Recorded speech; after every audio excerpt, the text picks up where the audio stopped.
Abnormally wide split-second sound. The normal physiological split-second sound can be accentuated by conditions that cause an abnormal delay in pulmonic valve closure. Such a delay may be due to increased volume in the right ventricle as compared with the left, atrial septal defect, or ventricular septal defect. Chronic right ventricular outflow obstruction, pulmonic stenosis, acute or chronic dilation of the right ventricle due to sudden rise in pulmonary artery pressure, pulmonary embolism, electrical delay or activation of the right ventricle, right bundle branch block, decreased elastic recoil of the pulmonary artery, idiopathic dilation of the pulmonary artery.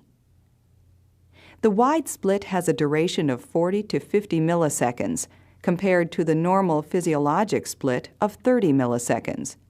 It is heard best at base left with the diaphragm.